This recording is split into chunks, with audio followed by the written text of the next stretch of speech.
Influencers जगमगाटाचं खरं सत्य.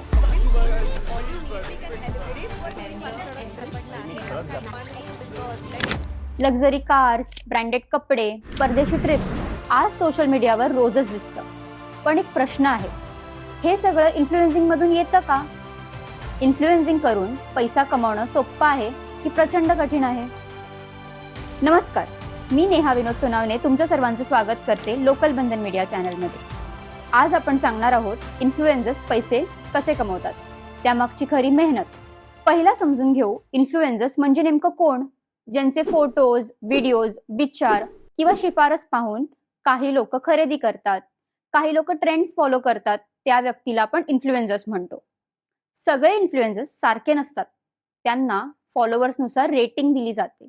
म्हणजेच पहिलं, नॅनो इन्फ्लुएन्सर्स 1000 ते 10,000 फॉलोअर्स. मायक्रो इन्फ्लुएन्सर्स 10,000 ते 1,00,000 फॉलोअर्स. मॅक्रो इन्फ्लुएन्सर्स 1,00,000 ते 10,00,000 फॉलोअर्स. मेगा इन्फ्लुएन्सर्स 10 लाखांपेक्षा जास्त फॉलोअर्स. पण इथे एक मोठा गैरसमज आहे. जास्त फॉलोअर्स म्हणजे जास्त पैसे हे नेहमीच खरं नसतं. काही वेळेला फॉलोअर्स विकत सुद्धा घेता येतात. बऱ्याच लोकांना वाटतं इन्फ्लुएन्सर्स फक्त पोस्ट टाकतात आणि पैसे मिळतात, पण रियालिटी वेगळी आहे. सोशल मीडियावर दिसणाऱ्या काही सेकंडच्या रील किंवा पोस्टने इन्फ्लुएन्सर्सचे तासनतास, कधी कधी दिवसांचे प्रयत्न लपलेले असतात. कंटेंट तयार करणं म्हणजेच फक्त कॅमेरा ऑन करून बोलणं नाही. आधी विषय निवडावा लागतो, ट्रेंड समजून घ्यावे लागतात, स्क्रिप्ट किंवा स्ट्रक्चर ठरवावं लागतं आणि ऑडियन्सला काय आवडेल त्यांचा स्टडी करावा लागतं.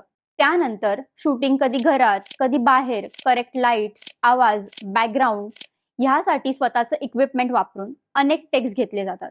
एडिटिंग हा तर एक वेगळा स्ट्रगल असतो. व्हिडिओ कट करणं, सबटायटल्स, म्युझिक, व्हिज्युअल्स आणि वेगवेगळ्या प्लॅटफॉर्मनुसार वेगवेगळे फॉर्मॅट्स तयार करावे लागतात. ह्याचबरोबर इन्फ्लुएन्सर्सना क्रिएटर सोबतच मॅनेजर, मार्केटर आणि अकाउंटंटही व्हावं लागतं. ब्रँडचे mails, calls, rate negotiation, contract वाचणं, वेळेवर कंटेंट डिलिव्हर करणं हे सगळं हँडल करावं लागतं. आणि कधी कधी काम करूनही महिनोन महिने पेमेंटची वाट पाहावी लागते. हे सगळं त्यांचंच काम असतं. त्यात रोज एनालिटिक्स तपासून आज रीच कमी का झाली, काय चुकलं हा विचार करावा लागतो. एक अल्गोरिदम अपडेटने महिन्यांची मेहनत एका रात्रीत कमी होऊ शकते. ही अनसर्टनिटी कायम डोक्यावर असते.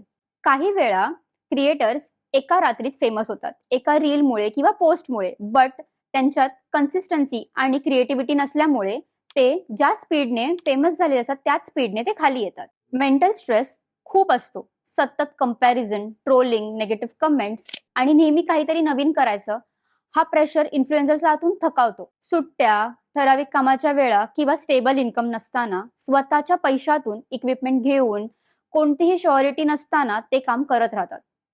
इन्फ्लुएन्सर्सची कमाई झगमगाटासारखी दिसते, पण आकडेवारी सांगते बहुतेक क्रिएटर्स स्ट्रगल करतात.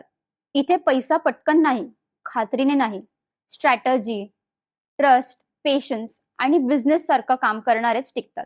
म्हणूनच इन्फ्लुएन्सर्सचं आयुष्य जितकं बाहेरून चमकदार दिसतं, तितकंच आतून ते शिस्त, संयम आणि रोजच्या संघर्षावर उभं असतं, जे फार कमी लोकांना दिसतं. ब्रँड फॉलोअर्स नाही तर एंगेजमेंट पाहतात. उदाहरण सांगितलं तर 50,000 फॉलोअर्स प्लस 3 ते 6% एंगेजमेंट असेल तर त्यावर 15,000 ते 40,000 रुपये प्रति पोस्ट असू शकतं.